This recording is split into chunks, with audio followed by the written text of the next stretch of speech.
নমস্কার বন্ধুরা, কেমন আছেন সবাই? আশা করছি সবাই খুব ভালো আছেন আর আমিও খুব ভালো আছি। তো আজকের ভিডিওতে আমি দেখাচ্ছি যে একটা ছোট্ট করে একটা ভ্যানিটি টেবিল আমি নিজের থেকেই বানিয়েছি। সেটা আমি কিভাবে বানালাম ওটাই দেখাবো। মানে টেবিলটা আমি বানানো শুরু করেছি ধরেন 2 বছর আগের থেকেই শুরু করেছি, না জাস্ট বানিয়ে ফেলে রেখে দিয়েছিলাম আর কি। তো এটাকে কমপ্লিট করলাম। তো সেই ভিডিওটা দেখাবো। আর পুরোটা আমি নিজে করলেও কিছু কিছু জায়গাতে আমার হেল্প নিতে হয়েছে। তো কিভাবে কি করলাম পুরাটা ভিডিও আমি আপনাদের সাথে শেয়ার করব। তবে কিছুটা জায়গা মিস যাবে যেগুলো আগের আমার মানে করা ছিল না, শ্যুট করা ছিল না, তো যখন ফার্স্ট স্টার্টিংয়ে শুরু করেছিলাম। তো এই হচ্ছে গিয়ে সেই স্ট্রাকচারটা যেটা আমি বানিয়ে রেখেছিলাম। তো বানানোর পর এটা হয়েছিল, একটু স্ট্রাকচারটা ঠিকঠাকই ছিল, তবে বেশ নড়বড়ে ছিল আর কি। তো তারপর কিছুদিন আগে আমাদের ঘরে এই ওয়ার্ড্রপের কাজ হচ্ছিল, তো তখন আমি ওদেরকে দিয়ে মানে যারা ছিল, যারা কাজ করছিল ওদেরকে দিয়ে এই যে একটা মানে ওদেরকে বললাম আর কি এটা কেন নড়বড়ে হয়েছে। তো ওরা ওই মিডিলে যে একটা মানে কিসের মতো তক্তা বসিয়ে দিয়েছে। আর মানে তারপর দেখলাম এটা পুরোপুরি একদম মানে খুব শক্তিশালী একটা টেবিল হয়ে গেছে। আর আমি সাথে এই যে দুটো দরজা ওদেরকে দিয়েই লাগিয়ে দিয়েছি। তো এই হেল্পটা ওরা আমাকে করেছে আর কি। আর ওরাই কাজ করে যাওয়ার পর যেগুলো মানে মাইকা যেগুলো বাকি ছিল, সানমাইকাগুলো, ওগুলো দিয়ে আমি এই টেবিলটাকে পুরোটা মানে লুক চেঞ্জ করব আর কি। তো প্রথমে আমি এই যে মানে শুধু আমার সানমাইকা দিয়ে দিয়ে হবে না, কারণ এখানে সানমাইকা কম আছে। আর প্লাস আমি এই সামনের গুলোতে ভাবছি ওয়ালপেপার লাগিয়ে দেবো, কেন আমার ওটাতে কমপ্লিট হবে না। আর বাকি ভেতরে ভেতরে ওগুলো আমি ভাবছি যে কালার টালার করে যেভাবে হয় আর কি সেটা মানে করব। তো এটাকে প্রথমে আমি এবারে কিভাবে মানে করেছি সেটা আমি দেখাচ্ছি আপনাদেরকে এখন।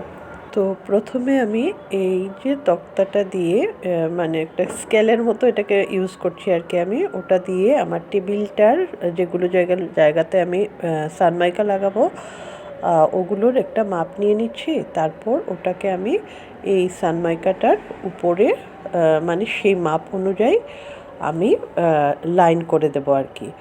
তো লাইন করে দিয়ে তারপর আমি একটা কেচির সাহায্যে মানে এই সানমাইকা কাটার তো অন্য ধরনের মেশিন টেশিন থাকে, তো তো সেগুলো তো আমার কাছে নেই, তাই একটা পুরনো কেচিকে আমি ইউজ করেছি আর কি। তো ওটা দিয়ে এতটা ইজিলি কাটা যায়নি, একটু মানে হয়েছিল, একটু প্রবলেম হয়েছিল। তো মানে তাও কাটা মানে যেভাবেই হোক আমি সেটাকে কেটে ফেলেছি আর কি।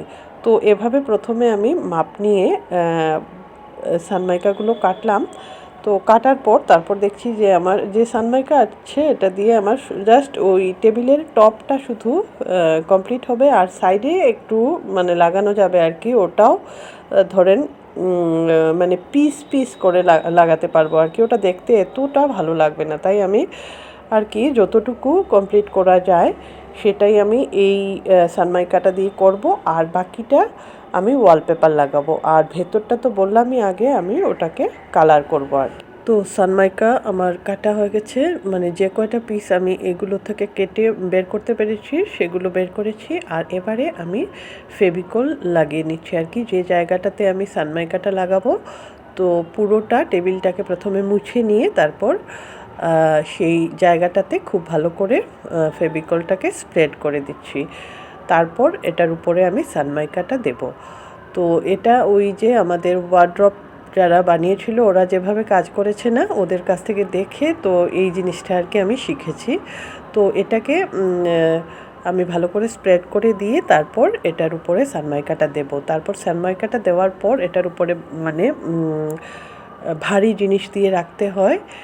আর ওটা মানে যাতে সানমাইকাটা টেবিলের সাথে ভালোভাবে মানে চিপকে যায়, তো সে তার জন্য এটার উপরে ভারী দিয়ে রাখতে হয়। আর একটা টেপ, সেটা আমি দেখাচ্ছি আপনাদেরকে, ওটা মানে লাগিয়ে রাখতে হয় আর কি। তো আমার দেখুন এখানে না উল্টা মানে ইসে হয়ে গেছিলো, মানে গলতি হয়ে গেছিলো আর কি। তাই আমার এটাকে আবার থেকে মানে আমি যে সাইডটা যেদিকে লাগাবো ভাবছিলাম না সেদিকে লাগাইনি, উল্টো লাগিয়ে দিয়েছি। তো তাই এটাকে উঠিয়ে আবার থেকে এটাকে করলাম আর কি, ঠিক করলাম। তারপর এটাকে আমি খুব ভালোভাবে হাত দিয়ে প্রেস করে তারপর এটার উপরে আমি মানে ওই যে টেপটা সেটা লাগাবো। তো এই জিনিসটা এটা সেলো টেপের মতো দেখতে, আমি ওদের কাছ থেকেই মানে বলে রেখেছিলাম আর কি, যে আমাকে একটা দিয়ে দেওয়ার জন্য। তো ওরা এটা আমার জন্য রেখে গেছে। তো এটাকে সানমাইকার সাথে মানে টেবিলের সাথে সানমাইকাটা যাতে ভালোভাবে ফিট হয়ে যায় সেটার জন্য আর কি এভাবে ইয়ে করে দিতে হবে। তো সব সাইডে ওটা লাগানোর পর আমি এবারে যতটা মানে ভারী জিনিস দেওয়া যায় ততটা ভারী জিনিস দিয়ে তারপর এটাকে 1 থেকে 2 দিন মানে এভাবে রাখবো আর কি। তো তারপর আমার মানে তো সানমাইকার যে কটা পিস আমার কাছে ছিল সেগুলোকে আমি টেবিলে সেট করে লাগিয়ে দিয়েছি। আর এবারে আমার এটা একটা পুরনো আলমারি আছে, সেটাকে আমি সেই মানে আমি টেবিলটার সাথে এটাকে সেট করবো। তো তাই এটাকেও আমি একটু হোয়াইট পেইন্ট করে দিচ্ছি পুরোটাতে আর কি। তো আলমারিতে আমি ডাবল কোট করে ফেলেছি কালার দিয়ে। তো আলমারিটা কমপ্লিট হয়ে গেছে আর এটাতে মোটামুটি কমপ্লিট হয়ে গেছে। শুধু কয়েকটা জায়গাতে আমার হয়নি, মানে ওয়ালপেপারও কম পড়ে গেছিলো আর সানমাইকা তো আমার কাছে বেশি ছিলই না। তো ওটাতে একটু কালার টালার ওগুলো বাকি আছে আর কি, ফিনিশিংটা এখনও আরেকটু বাকি আছে। এটা হচ্ছে 6 থেকে 7 দিন পরের ভিডিও। মোটামুটি আমার টেবিলটা কমপ্লিট হয়ে গেছে। আর একটা আয়না আমি এই টেবিলের জন্যই কিনে রেখেছিলাম আর কি। তো এই আয়নাটাকে এটার উপরে আমি সেট করে দিলাম। তো এই ছিল আমার টেবিলটা, পুরোটা আমি কিভাবে বানালাম সেটার ভিডিওটা। তো আশা করছি আপনাদের ভালো লাগবে। আর আয়নার পেছন দিকটাতে হয়তো একদম ক্লাটার দেখতে পাচ্ছেন, আসলে আমি এই রুমটাকে পুরোটা মানে চেঞ্জ করছি। তো এবারে আমি এই ভ্যানিটি টেবিলটাকে যতটুকু সাজাতে পারি আর কি একটু সাজিয়ে নিচ্ছি।